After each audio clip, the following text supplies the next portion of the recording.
गोरी काहे सलवार सूट लगा कहाँ जाता सो? तोला का करे बाईगा कहूँ जान। अच्छा मिक्स बार डीजे प्रमोद कुमार ध्रुव एक्सक्लूसिव। हमाला मारे लाबे है झूलेगा एक बार और सब नाच के तो दे। के चोला रोवाए वो बाई ने नाले आंसू मोरे चुहरे दो। डीजे प्रमोद कुमार ध्रुव एक्सक्लूसिव। बाई ने नाले आंसू मोरे चुहरे दो।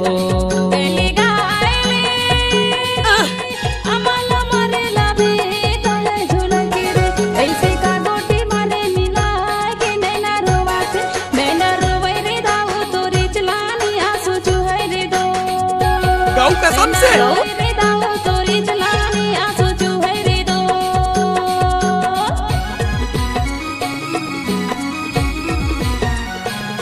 डीजे प्रमोद कुमार ध्रुव चोवा टोला वाले।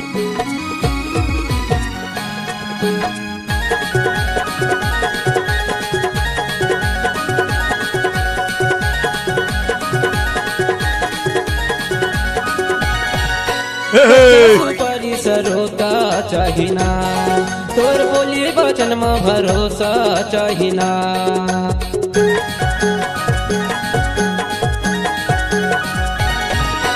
कच्चा सुपारी सरोता चाहिना तोर बोली वचन में भरोसा चाहिना।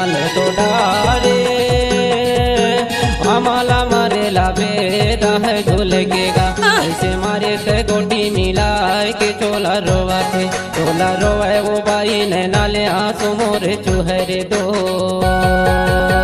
चोला रोवाए वो बाई ने नाले आंसू मोरे चुहरे दो। नाम क्या है आपका? डीजे प्रमोद कुमार ध्रुव एक्सक्लूसिव।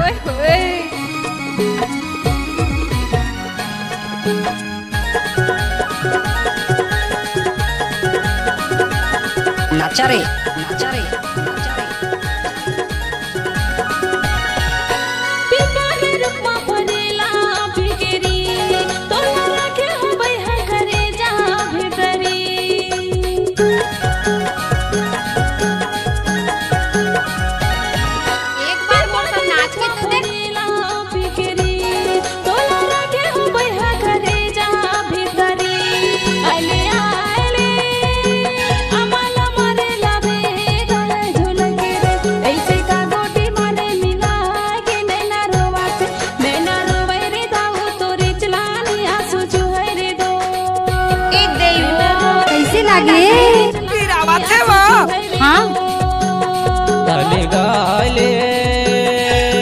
हमाला मारे लाबे है झूलेगा मिलाए के चोला रोवाए वो बाई ने नाले आंसू मोरे चुहरे दो। नाले आंसू मोरे चुहरे दो।